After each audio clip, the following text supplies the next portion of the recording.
जे ज्ञान अज्ञात व्यक्ती ज्यांचा या कार्यक्रमाला हात लागला त्या सर्वांचे स्वागत. आपण नव्याने जे व्यक्ती आले त्या सर्वांचे स्वागत आहे इथे. तत्पूर्वी डॉक्टर क्रांती जेजुरकर यांचा आपण स्वागत करत आहोत आणि त्यांचा फुलगुच्छ देऊन आपण कॉम्रेड अरुण निंबाळकर यांनी डॉक्टर क्रांती जेजुरकर यांचं फुलगुच्छ देऊन स्वागत करावं.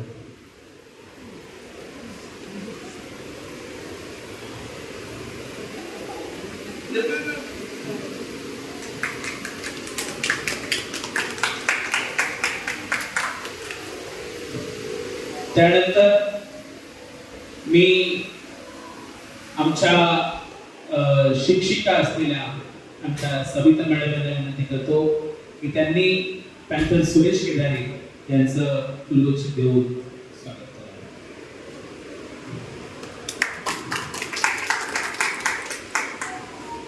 त्यानंतर आपल्या लालबाग, परळ, भैकाळा या सगळ्या विधानसभेमध्ये अगदी तळागाळातल्या कार्यकर्त्यांपर्यंत, सामान्य माणसांपर्यंत पोहोचणारा एक चळवळीचा दत्त कार्यकर्ता कॉम्रेड बाबासाहेब इथे उपस्थित आहेत.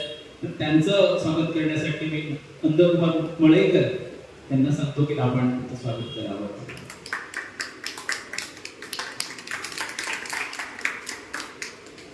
आता मी कार्यक्रमाची धुरा अध्यक्षांकडे देतो. आपण आजच्या या विशेष व्याख्यान कार्यक्रमाच्या अध्यक्षा क्रांतिसिंह नाना पाटील यांनी ज्यांचं प्रत्यक्ष नाव क्रांती ठेवलं त्या क्रांतीताई, माझा लाडका पंकज याच्या आग्रहाखातीर आणि क्रांतीताईंच्या आदेशानुसार मी या ठिकाणी उभा आहे. या कार्यक्रमाचा विषय जो मला दिलेला आहे तो भारतीय संविधान आणि आजचा भारत. परंतु या विषयावर बोलण्यापूर्वी या ठिकाणी मी एक घोषणा करू इच्छितो. ज्या परिसरामध्ये हा कार्यक्रम होतोय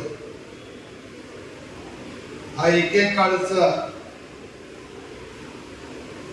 आंबेडकरी चळवळीचा आणि अगदी डाव्या चळवळीचा बालेकिल्ला या दक्षिण मध्य मुंबईतच रेवजीबुवा डोळसांच्या अध्यक्षतेखाली डॉक्टर बाबासाहेब आंबेडकरांची मुक्तिकोण पथे ही परिषद झाली. ह्या भागानेच आपल्याला शाहीर अमर शेख दिले, डांगे दिले, कॉम्रेड बापूराव जगताप दिले, अनेक दिग्गज मंडळी, मडकी बुवा असतील, अनेक लोक. खरं तर आजचा काळ मगाशी ताईंनी सांगितल्याप्रमाणे हा थोडा संक्रमण अवस्थेचा काळ आहे. एकूणच पुरोगामी आंबेडकरवादी आणि डाव्या चळवळींची झालेली पिछेहाट आणि असं सर्व असताना गेली 10 वर्ष या ठिकाणी आपण ज्या नरेंद्र मोदींची किंवा भाजपची राजवट अनुभवतोय या सर्व विषयात जाण्यापूर्वी एक घोषणा या ठिकाणी करतो की ह्याच भायखळा परिसरामध्ये शहीद भगतसिंह पुस्तकालय असं सुरू करण्यात आलेलं आहे आणि या पुस्तकालयातच डॉक्टर बाबासाहेब आंबेडकर अध्ययन केंद्राचं आज उद्घाटन झालं असं मी जाहीर करतो आणि या अध्ययन केंद्राच्या प्रयत्नातून इथून पुढची वाचक चळवळ आणि बुद्धिजीवी चळवळ ही अधिक सक्षम होईल अशा तऱ्हेचा या ठिकाणी आशावाद व्यक्त करतो आणि क्रांतीताई जेजुरकर, कॉम्रेड पंकज चाळके, अरुण निंबाळकर, चंद्रकांत जाधव साहेब, नंदकुमार मलईकर या सर्वांना हार्दिक हार्दिक शुभेच्छा देतो.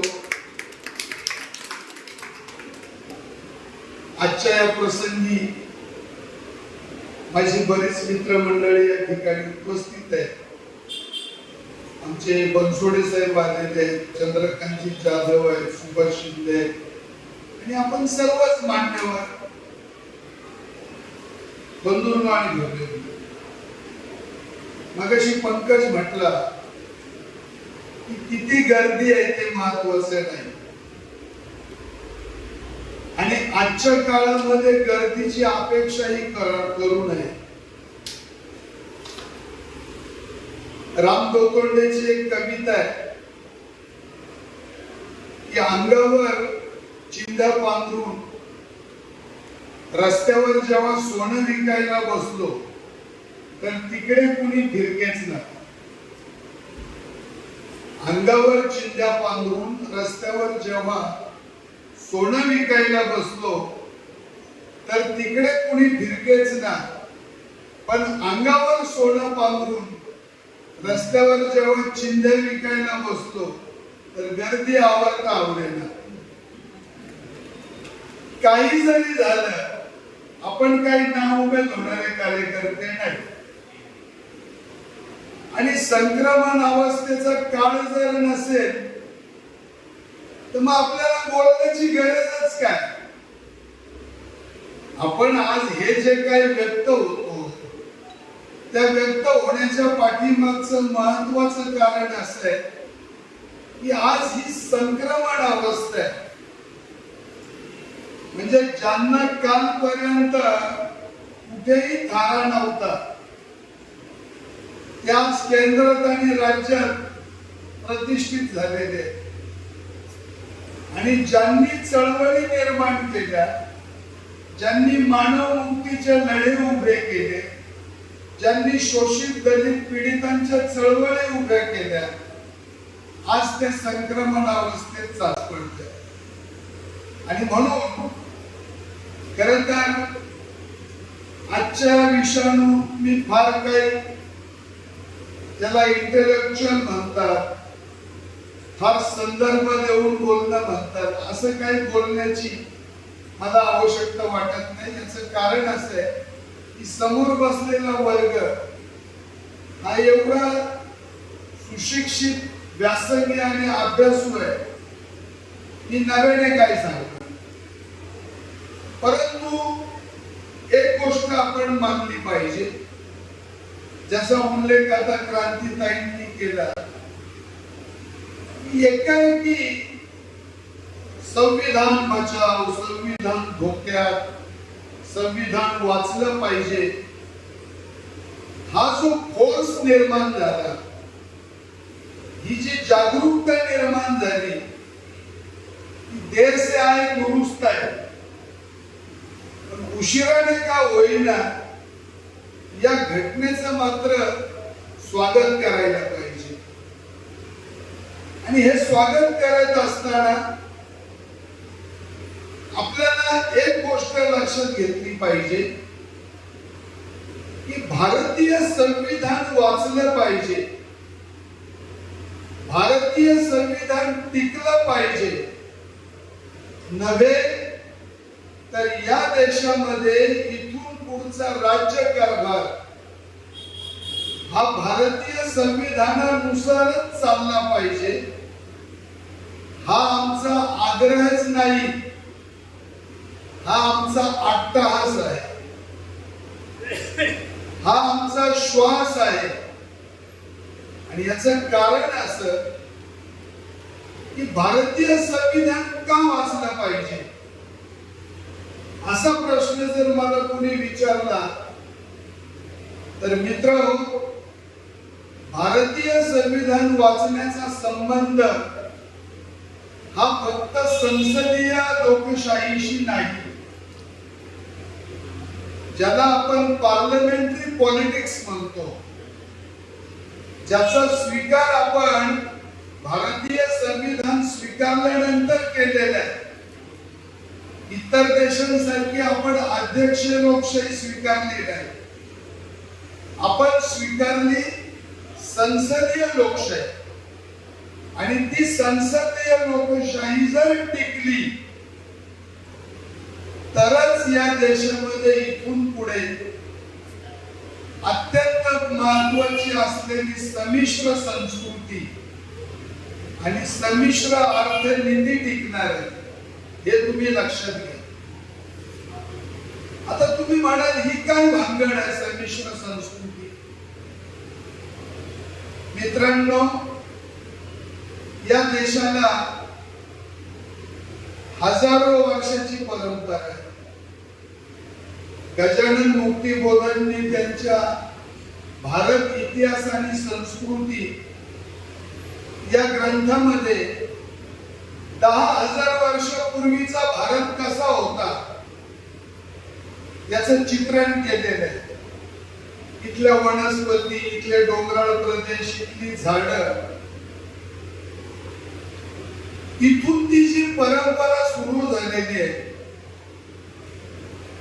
तर आम्हाला हा भारत प्रिय का आहे?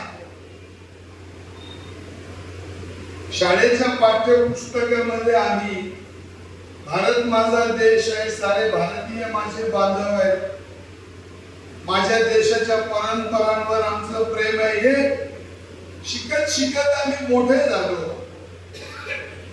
15 ऑगस्ट किंवा 26 जानेवारीला मोहम्मद रफीच्या आवाजातलं जहा डाल डाल पर सोने की चिड़िया करती है बसेरा, वो भारत देश है मेरा.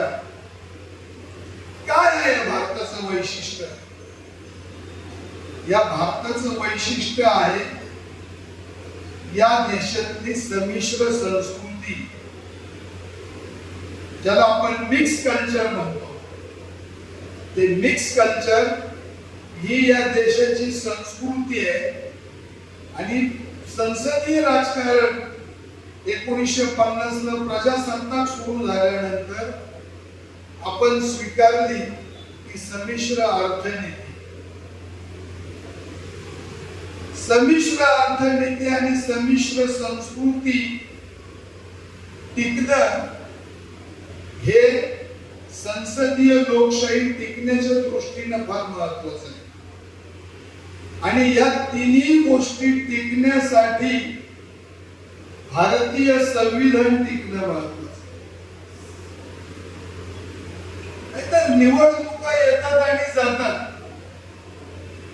पहिली सार्वत्रिक निवडणूक 1952 ला झाली आणि ती निवडणूक होताना ज्या वेळेला भारताला हा कारभार इंग्रजांनी सोपवला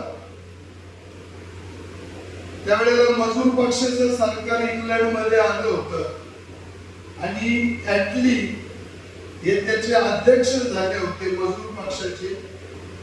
आणि ऍटलीचा हा आग्रह होता, कारण त्याच्या अगोदरचे विन्स्टन चर्चिल हे भारताला स्वातंत्र्य देण्याच्या सक्त विरोधात होते. हे स्वातंत्र्य ब्रिटिश पार्लमेंटने ठराव केला, स्वातंत्र्य दिलं पाहिजे, कारण दुसऱ्या महायुद्धानंतर युरोपाची आर्थिक परिस्थिती जी खिळखिळी झालेली होती, त्यामुळे वसाहतीक देशांमध्ये त्या देशांमध्ये असणाऱ्या स्थानिकांना हे स्वातंत्र्य आपण दिलं पाहिजे ही भूमिका ब्रिटिशांनी तोपर्यंत घेतली होती. मी त्या इतिहासात फार जात नाही, कारण हा इतिहास तुम्हाला जर मागे जायचं म्हटलं तर हा देश, या देशातली संस्कृती, या देशात झालेली परकीय आक्रमण, अगदी तुम्ही म्हणजे कोण आले नाही त्या देशामध्ये? इराण आले, अफगाण आले, डच आले, पोर्तुगीज आले, इंग्रज आले, या देशाला यथेच्छ लुटलं आणि नंतर शेवटच्या टप्प्यात मुघल शासकांनी 800 वर्ष या ठिकाणी राज्य केलं. पण तुमच्या माहितीसाठी एक गोष्ट सांगतो की आज इथल्या राज्यकर्त्यांनी, इथल्या सांप्रदायिक शक्तींनी आज इस्लामला किंवा मुस्लिम राजवटींना बदनाम करण्याचं जे धोरण सुरू केलेलं आहे ते अत्यंत निषेधार्ह आहे. तुमच्या माहितीसाठी सांगतो, भारत हे या देशाचं नाव फार नंतर आलं. इसवी सन पूर्वी 500 मध्ये प्राकृत मध्ये या देशाचं पहिलं नाव आहे 16 जनपद. म्हणजे 16 राज्य जी होती त्यावेळेला काबूल पासून, अफगाणिस्तान पासून असं सर्व हा महाकाय, त्या 16 महाजनपद हे त्याचं पहिलं नाव. त्यानंतर त्याचं नाव आर्यावर्त, म्हणजे श्रेष्ठ लोकांची भूमी. आणि नंतर अशोकाच्या काळात या देशाचा उल्लेख व्हायचा जम्मूद्वीप. इथे जांभळाची झाडं मोठ्या प्रमाणात होती म्हणून त्याला जम्बूद्वीप म्हणायचे. आणि भारत हे नाव जो खारवेल राजा होता मगध राज्यामध्ये, त्याने ते नाव रूढ केलं आणि तेव्हापासून हा भारत सुरू झाला. आज तथाकथित जे संप्रदायवादी आहेत, जे वर्ण व्यवस्थेचे पुरस्कर्ते, ते छाती ठोकपणे सांगतात भारत हा ऋग्वेदापासूनच एकात्म होता. तुम्हाला सांगतो, ऋग्वेद काय, उपनिषद काय आणि ब्राह्मण्य काय, या कोणत्याही ग्रंथात भारत या संज्ञेचा उल्लेख सापडत नाही. भारताचा गुणगौरव करणारं पहिलं काव्य कुणी लिहिलं? ते 1318 मध्ये हे काव्य पहिल्यांदा लिहिलं अनिल खुसरोने. आणि तिथून मग ही परंपरा झाली. आणि मग नंतर हे जे मिक्स कल्चर आपण म्हणतो, याला गंगा जमनी तहजीब, हिंदू आणि मुसलमान वेगळे नाहीत, त्या सख्या बहिणीची 2 मुलं आहेत, पण त्या सख्या मावशीची मुलं आहेत, हिंदू आणि मुसलमान. कारण तोपर्यंत हे सांप्रदायिक राजकारण नव्हतं. त्या अमुक खुसरो नंतर अबुल फजल असेल किंवा अकबर असेल, दारा शिकोह असेल, या अनेक लोकांनी जी काव्य लिहिली ती सरस्वतीवर आणि गणपतीवर काव्य लिहिलेली. त्यामुळे ही जी गंगा जमनी तहजीब आहे ती नष्ट करण्याचा डाव इथल्या सांप्रदायिक शक्तींनी ठेवलेला आहे. आणि त्यांना या देशामध्ये धर्माधिष्ठित राष्ट्रवाद आणायचा आहे. आणि त्या धर्माधिष्ठित राष्ट्रवादाला जर हाणून पाडायचं असेल तर आपल्याला ही गंगा जमनी तहजीब टिकवणं महत्वाचं आहे. आणि दुसरं, संमिश्र संस्कृती, ज्याच्यावर मी बोललो. आणि दुसरं, संमिश्र अर्थनीती. काय संमिश्र अर्थनीती? संमिश्र अर्थनीती म्हणजे लोककल्याणकारी राज्याचा स्वीकार,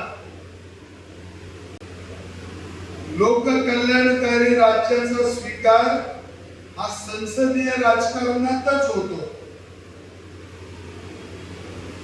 तो नव उदारवाद असेल, जो क्रोनी कॅपिटलिझम असेल, तिथे भांडवलदारांचं हित पाहिलं जातं, तिथे शेठजी भटजींचं हित पाहिलं जातं, तिथे गरिबांच्या शिक्षणाचा, गरिबांच्या आरोग्याचा, त्यांच्या राहणीमानाचा, त्यांच्या रोजगाराचा विचार केला जात नाही. हे पहिलं सूत्र नव उदारवादाचं आहे. आता या नव उदारवादाची सुरुवात कुठून झाली आणि ते थोडक्यात सांगतो. दुसऱ्या महायुद्धानंतर रशिया आणि अमेरिका या दोन महासत्ता उदयास आल्या आणि अमेरिकेने नव उदारवादाचा स्वीकार केला, म्हणजे खासगीकरणाचा. आणि रशियामध्ये जी क्रांती झाली 1917ला, जो बोल्शेविक पक्ष झारशाहीचा अंत करून सत्तेवर आला, तिथे हे समाजवादी मॉडेल हे रशियामध्ये सुरू झालं आणि त्याच्यापासून प्रेरणा घेऊन भारतामध्ये नंतर ज्या वेळेला घटना समिती बनत होती, तर पंडित नेहरू हे फेबियन समाजवादाचे पुरस्कर्ते होते. आणि फेबियन समाजवाद हा ब्रिटनमध्ये म्हणजे मार्क्सच्या क्रांतीला तो प्रसंगी रक्तरंजित मार्गाने जाईल, तो प्रसंगी वर्गयुद्धाच्या मार्गाने जाईल. तर तसं न करता क्रांती होईल, पण ती माणसाच्या मानसिक बदलातून होईल, ती कासवाच्या गतीने होईल, असं मानणारा एक वर्ग होता. म्हणून ते फेबियन सोसायटीचं जे चिन्ह आहे, सिंबॉल, तेच कासव आहे. आणि त्यापासून प्रेरणा घेतलेले पंडितजी नेहरू आणि डॉक्टर बाबासाहेब आंबेडकर या दोघांवरही फेबियन समाजवादाचा पुरस्कार होता. आणि त्यामुळे भारताची जडणघडण होत असताना भले घटना समितीमध्ये राजेंद्र प्रसाद होते, सरदार पटेल होते, राजगोपालाचारी होते, मीनू मसानी होते, अनेक लोक होते, पण हे सर्व लोक एक खासगीकरणाचे पुरस्कर्ते होते, नव उदारवादाचे पुरस्कर्ते होते. परंतु नेहरूंचा आणि आंबेडकरांचा जो काही प्रभाव होता, त्यामुळे संसदीय लोकशाहीचा प्रयोग भारतामध्ये यशस्वी झाला. परंतु ज्या वेळेला ही घटना बनत होती, 2 वर्ष 11 महिने 18 दिवस या संविधानाचा कालावधी आहे. आणि या कालावधीमध्ये एवढे दिग्गज लोक होते घटना परिषदेमध्ये, एवढे महापंडित लोक होते, एवढे वैचारिक उंचीचे लोक होते. म्हणजे मी तर कधी कधी जेव्हा बाबासाहेबांकडे बघतो, नेहरूंकडे बघतो, सरदारांकडे बघतो, प्रसादांकडे, ही माणसं पहिल्यांदा साहित्यिक होती, ही पहिल्यांदा विचारवंत होती, पहिल्यांदा लेखक होती, नंतर ते राजकारणी होते. नेहरू डिस्कवरी ऑफ इंडिया का लिहू शकले? तर या सर्व माणसांनी अनेक इथल्या संस्कृतीचा, इथल्या माणसांचा, इथल्या परंपरांचा, इथल्या एकूणच सर्व जे काही कल्चर आहे याचा अभ्यास करून प्रत्येक गोष्ट अशी तावून सुलाखून घेतलेली आहे. परंतु ती घेत असताना याच RSS ने त्यावेळेला ही भारतीय घटना काय, ही उपनिवेशवादाची कॉपी आहे, म्हणजे ब्रिटिशांच्या कायद्याची फक्त नक्कल केलेली आहे, अशी टीका याच RSS वाल्यांनी केली. आणि ते कधीपर्यंत झेंडावंदन करत नव्हते हे तुम्हाला मी सांगायची गरज नाही. आणि म्हणून ज्या वेळेला दुसऱ्या महायुद्धानंतर एक प्रबळ शक्ती म्हणून अमेरिका उभा राहिला, त्यावेळेला अमेरिकेला इतर वसाहती देशांमध्ये कब्जा करायचा होता, तिथे हातपाय पसरायचे होते. म्हणून त्याच कल्पनेतून, कारण दुसऱ्या महायुद्धानंतर ही राष्ट्र जेरीस आलेली होती आणि मग त्यांना अर्थसहाय्य देण्याच्या कल्पनेतून हे इंटरनॅशनल मॉनिटरी फंड आणि वर्ल्ड बँक आणि हे सगळं उभं राहिलं. त्या नवोदारवादाचे जे पुरस्कर्ते आहेत ना, त्यांच्या डोळ्यामध्ये ही संमिश्र अर्थव्यवस्था फुटते. कारण संमिश्र अर्थव्यवस्थेमध्ये जे जड उद्योग आहेत, जे महत्वाचे उद्योग आहेत, हे शासनाने चालवले पाहिजेत हे सूत्र आहे. आणि म्हणूनच डॉक्टर बाबासाहेब आंबेडकर किंवा पंडित नेहरूंना आपण जे नव भारताचे निर्माते म्हणतो, ते का म्हणतो? स्वातंत्र्यानंतर गेल्या 70 वर्षात काहीच झालं नाही, काहीच झालं नाही. हे ज्या एवढ्या एम्स उभ्या राहिल्यात, IIT उभे राहिल्यात, पाटबंधारे प्रकल्प उभे राहिले, एवढी मोठी कारखानदारी उभी राहिली, नव्हे तर कृषी ऍग्रिकल्चर ज्या पद्धतीने उभं राहिलं होतं, ते कशामुळे झालं? हे काँग्रेस राजवटीमुळे शक्य झालं. कारण पंचवार्षिक योजना हा लोककल्याणकारी राज्याचा पाया असतो आणि तो पंचवार्षिक योजना ही संपून टाकायची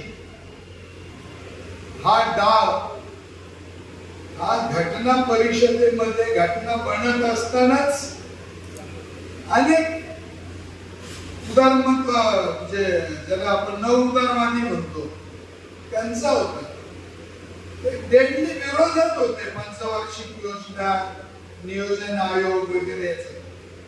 आणि म्हणून ज्या वेळेला 2014ला मोदी सत्तेवर आले, त्यावेळेला पहिला प्रथम त्यांनी नियोजन आयोग बरखास्त करून टाकला आणि त्या ठिकाणी आणला नीती आयोग.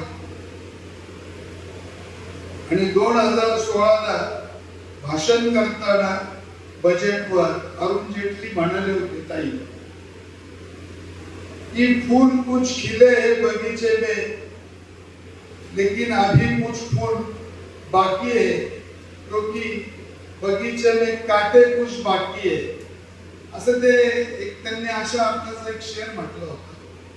तर हे काटे म्हणजे कुठले? हे काटे म्हणजे लोककल्याणकारी योजना.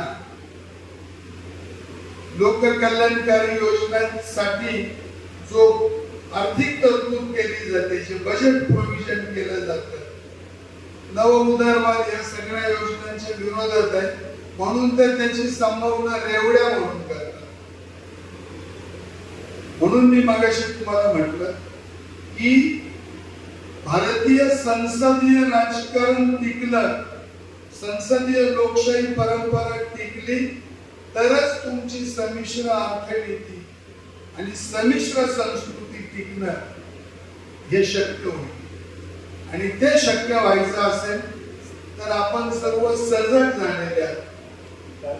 कारण 18व्या लोकसभेसाठी आता जे काही चालू आहे या देशामध्ये, आपण आशा करूया तशी चिन्ह दिसत आहेत. महाविकास आघाडी सत्तेवर येण्याची चिन्ह दिसत आहेत.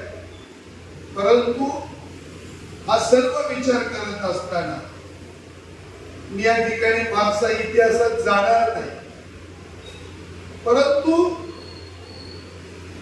अनंतकुमार हेगडे का घटना त्याला मानणारीशी वाटते?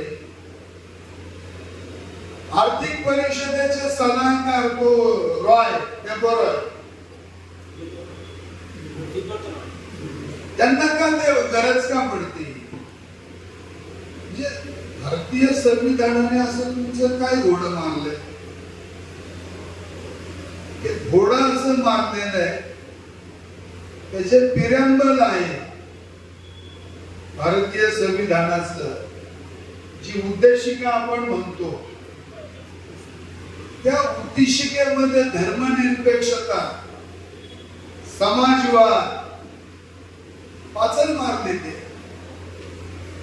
आणि पुन्हा तुम्हाला पिरॅम्बल बदलता येणार नाही, म्हणून त्यांना ही घटना ही अडसर ठरते. म्हणून त्यांना हे सर्व हे कधी एकदा जाईल आणि मुक्त बाजार, फ्री मार्केट हे उद्दिष्ट आहे. आणि मी मागाशी सांगितल्याप्रमाणे दुसऱ्या महायुद्धानंतर जो वानगा स्थायिक होता, हा कडवा पक्ष होता उजव्या विचारसरणीचा. त्याच्यानंतर मिल्टन फ्रीडमन हे यांचे आयडॉल आहेत, आणि त्यांना तीच धोरणं इथे राबवायची. म्हणून हे संविधान टिकणं हे आणखी एका दृष्टीने फार महत्वाचं आहे. मला सांगतो, मी महाराष्ट्रातल्या विचारवंतांनाही वाचत असतो, परंतु या दृष्टीने फार मुलगामी लिखाण मुरादाबाद मधले माझे मित्र मुशर्रफ अली यांनी केलेलं आहे. आणि त्यानंतर एच.एल. दुसार माझे लखनौचे मित्र आहेत. म्हणजे आज राहुल गांधींनी सामाजिक न्यायाची जी भूमिका घेतलेली आहे, मी 27 एप्रिलला फेसबुकला पोस्ट लिहिली होती की सगळ्या दलित, डाव्या, श्रमिक आणि सर्व जे संघटना आहेत यांनी आता राहुल गांधीचे हात बळकट केले पाहिजे. त्याचं कारण असं की राहुल गांधींनी जातीनिहाय जनगणना आणि सामाजिक न्याय, रोजगाराची हमी हा सर्व जो अजेंडा आज जो हातात घेतलेला आहे, हा अत्यंत दूरदर्शी आणि क्रांतिकारक आहे. आणि म्हणून या दलित संघटनांना मी एक आव्हान केलं होतं की उद्या या ठिकाणी महाविकास आघाडी आली तरच इथे दलित, श्रमिक आणि डाव्या चळवळींना स्पेस राहील.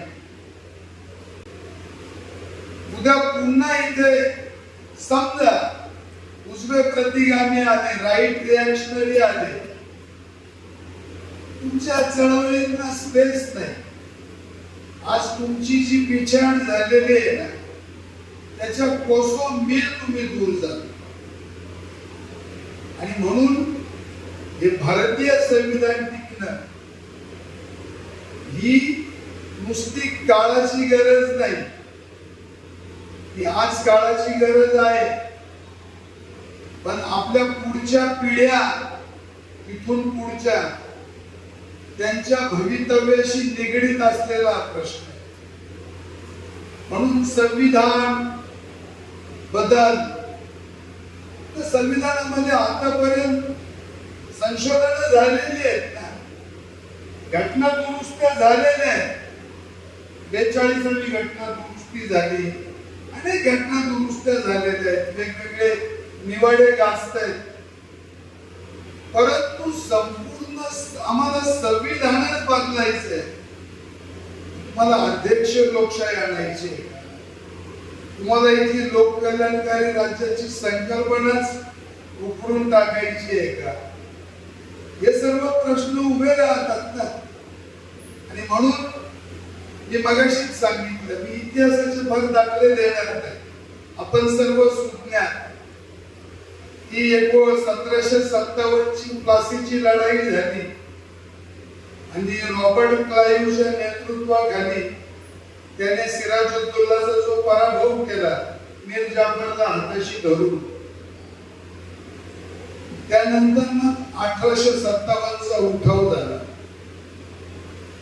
बहादूर शाह जफर किंवा या सर्व तात्या टोपे पासून अनेक लोकांनी त्याचं नेतृत्व केलेलं आहे. तर ही जी ब्रिटिश नीती होती ना, ती तेव्हापासून कामाला लागली. आणि हे हिंदू मुस्लिम जर एक राहिले तर आपल्या राज्याला धोका होऊ शकतो.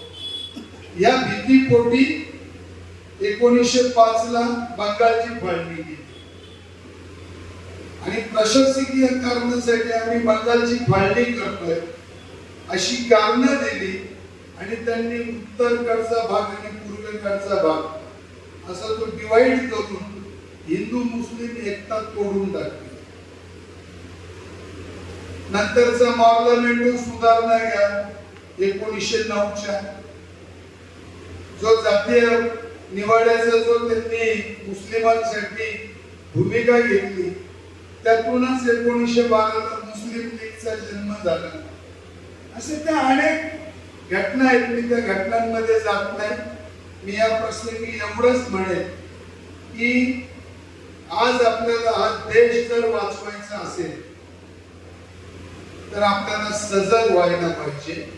आणि हे काम एकतर कुठल्या राजकीय पक्षाचं, एकतर कुठल्या संघटनेचं हे नाहीये. जो संविधानवादी आहे या देशातला नागरिक, भले तो कुठल्या पक्षाचा असेल किंवा नसेल, तो कुठल्या राजकीय पक्षाचाच पाहिजे, कुठल्या संघटनेचा पाहिजे असं नाही. आज मोठ्या प्रमाणात हे काम नागरिक तर करतातच, पण काही बुद्धिजीवी वर्ग या दृष्टीने जोरदारपणे कामाला लागलेले. मगाशी मी ज्या मुशर्रफ अलींचा उल्लेख केला, मुरादाबादचे माझे मित्र आहेत, मला सांगतो मोदी के पीछे एक शक्ती आहे. हे विश्लेषण जयराम रमेश साहेबांना मुशर्रफ अली साहेबांनी दिले. सामाजिक न्यायाची संकल्पना आमच्या HL भूषण यांनी राहुल गांधींची भेट घेऊन म्हणजे त्या संकल्पनेला मदत केली.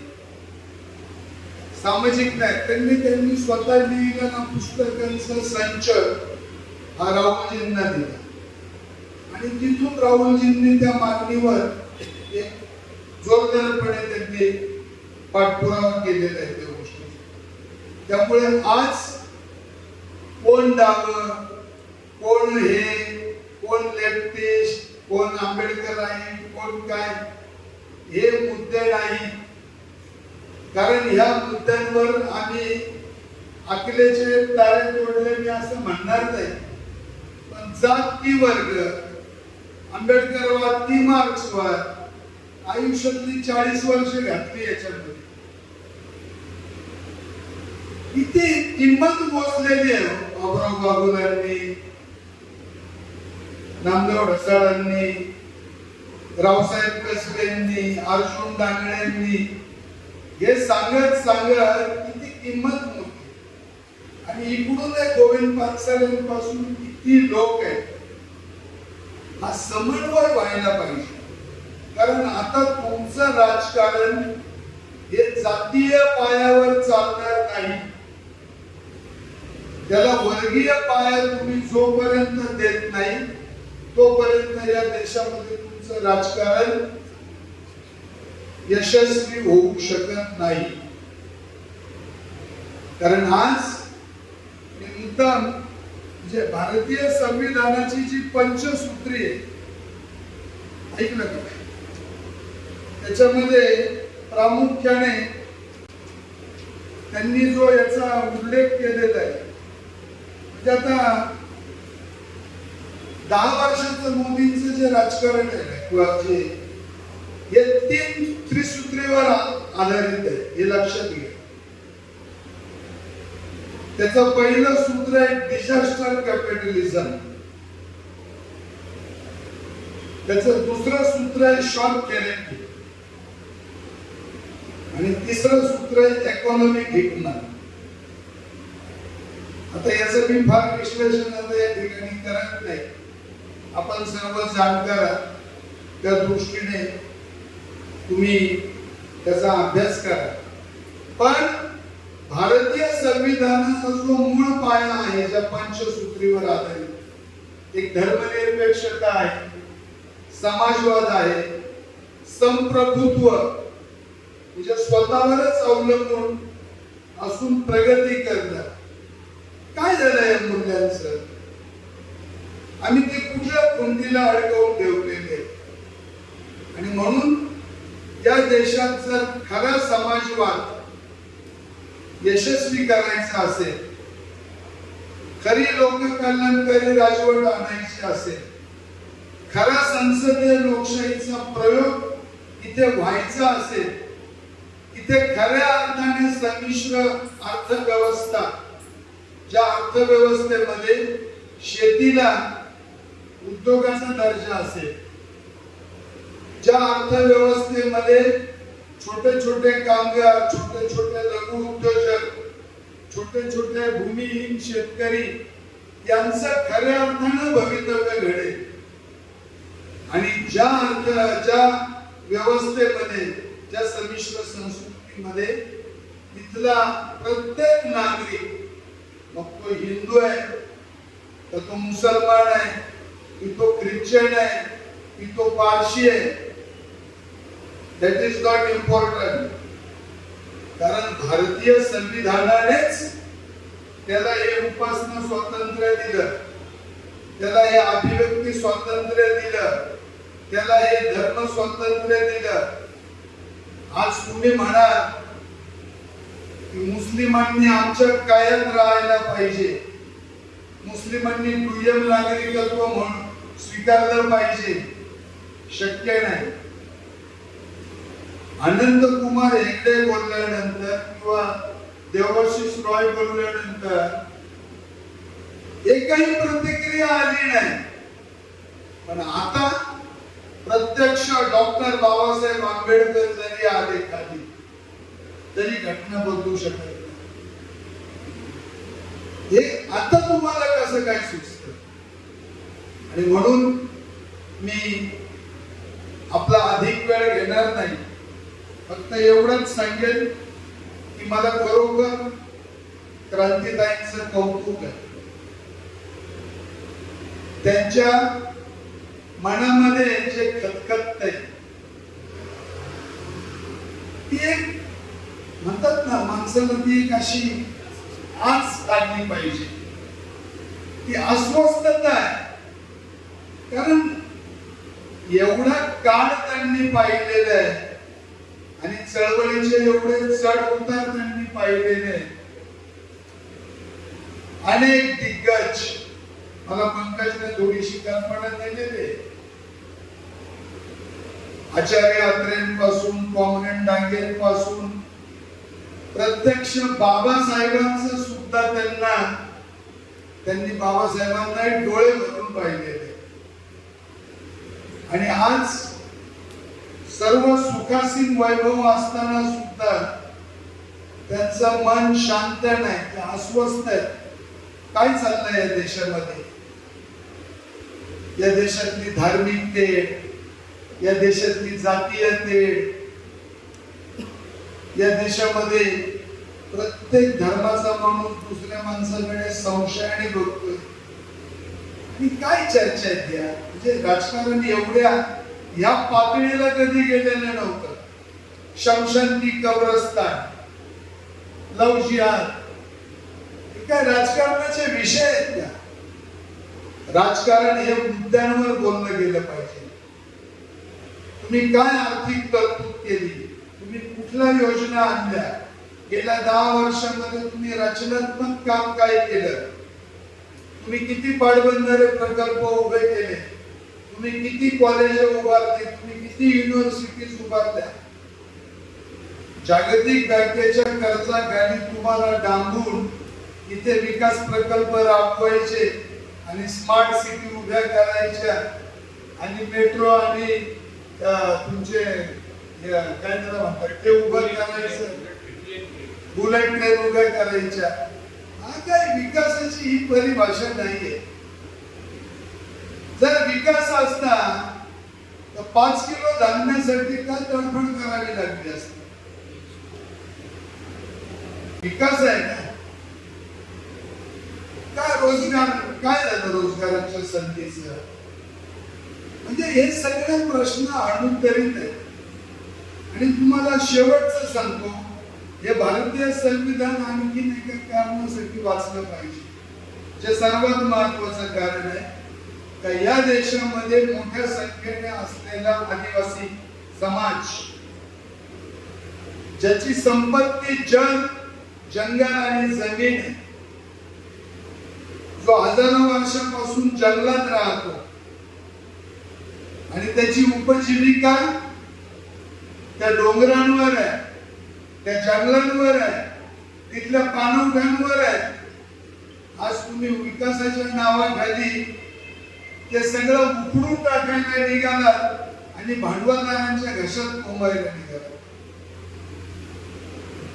आणि म्हणून विकास करताना सुद्धा संविधानामध्ये तरतूद आहे की पर्यावरणाचा नाश होता कामा नये, त्याचा समतोल साधला गेला पाहिजे. ही पूर्वअट आहे भारतीय संविधानामध्ये. आणि म्हणून आज हे संविधान वाचणं हे अत्यंत महत्वाचं आहे. आणि त्यासाठी आपण सर्व सजग आहात, आपण सर्व जागरूक आहात. इथे संख्येने किती लोक आलेत मला त्या दृष्टीने मला काही महत्वाचं वाटत नाही. परंतु पंकज चाळकेंनी म्हटल्याप्रमाणे आम्हाला दर्दी पाहिजे, गर्दी नको. दर्दी म्हणजे विचारांचे दर्दी, कारण हा विचार हा लाखो लोकांपर्यंत जाणार आहे. आज स्वातंत्र्याच्या 70 वर्षानंतर अमृतकाल झाला. काल परवा मला तेवढ्याला त्या गालिबचा एक शेर आठवला. गालिब म्हणतो, हमको मालूम है जन्नत की हकीकत, लेकिन दिल को बहलाने को गालिब ये ख्याल अच्छा है.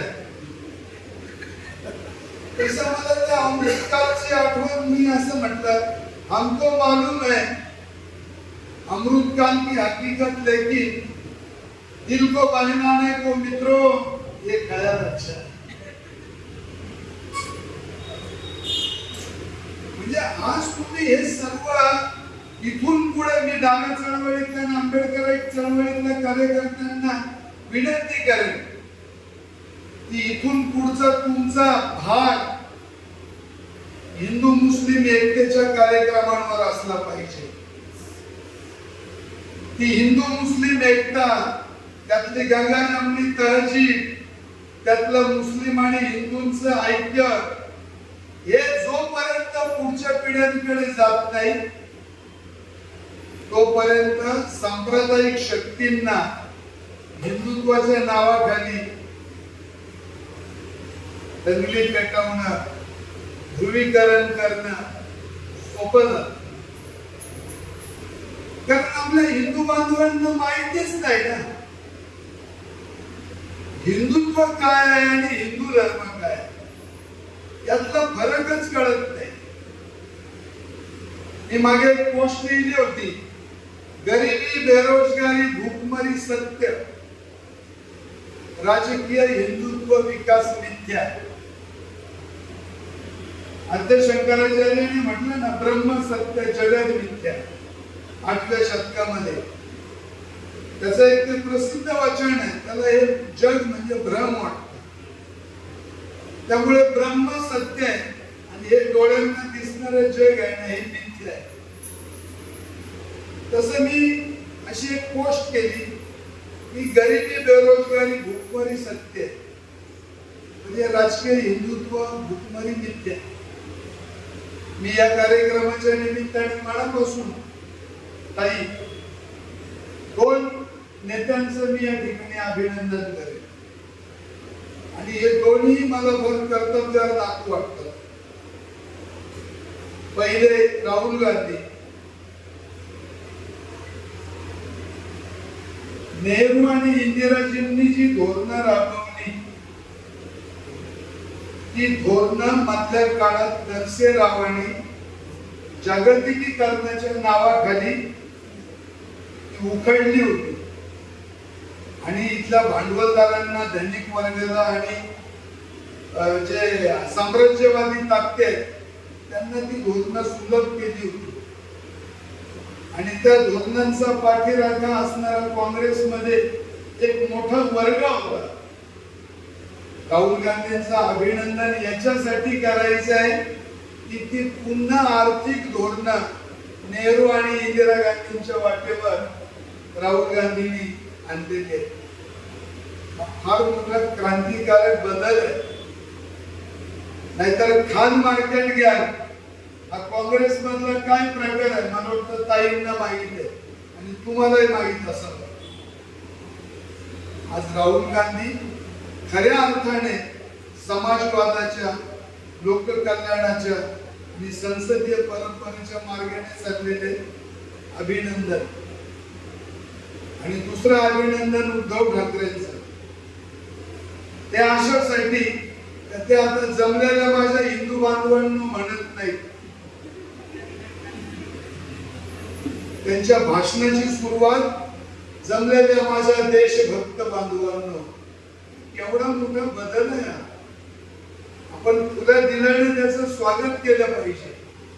मी या ठिकाणी मी त्यांचं अभिनंदन करेन आणि जाता जाता एवढंच सांगेन, क्रांतीताई तुम्ही आम्हाला खूप आदरणीय आहात. आम्हाला कधी तुम्ही आदेश द्या, आम्हाला बोलवा, आम्ही तुमच्या हाकेला होत दिल्याशिवाय राहणार नाही. आज तुमच्या अध्यक्षतेखाली माझ्यासारख्या एका छोट्या कार्यकर्त्याला, कारण माझा नेता नामदेव असावा, आंबेडकरी चळवळीमध्ये दोन नेत्यांचा प्रभाव माझ्यावर. एक कर्मवीर दादासाहेब गायकवाड आणि दुसरे नामदेव असावे. पण या दोघांचं वैशिष्ट्य असं आहे, दोघांनाही कम्युनिस्ट ठरवलं. पण हे दोन्ही जे नेते होते त्यांनी खऱ्या अर्थाने आंबेडकरी विचारांचं नुसतं सामाजिक नव्हे तर आर्थिक दर्शन घडवलं आणि चळवळीला व्यापक करण्याचा प्रयत्न केला. त्यांचा विचार जर त्यावेळेला ऐकला गेला असता तर आज दलित, शोषितांच्या, श्रमिकांच्या आणि या सर्व आर्थिकदृष्ट्या कमकुवत असलेल्या वर्गांच्या चळवळी या हातात हात घालून गेल्या असत्या आणि ध्रुवीकरण करण्याला या सांप्रदायिक शक्तींना वाव मिळाला नसता. हे लक्षात घ्या. मी या ठिकाणी अधिक काही बोलणार नाही, परंतु मला पंकज साळकेंनी आग्रह केला आणि ताईंनी आदेश दिला, त्यामुळे हे थोडेसे विचार आपल्या समोर मांडण्याची मला संधी मिळाली. आपण ती शांतपणे ऐकून घेतली, त्याबद्दल आपलं मनपूर्वक धन्यवाद देतो. आपली रजा घेतो. जय भीम, जय महाराष्ट्र. लाल साहेब.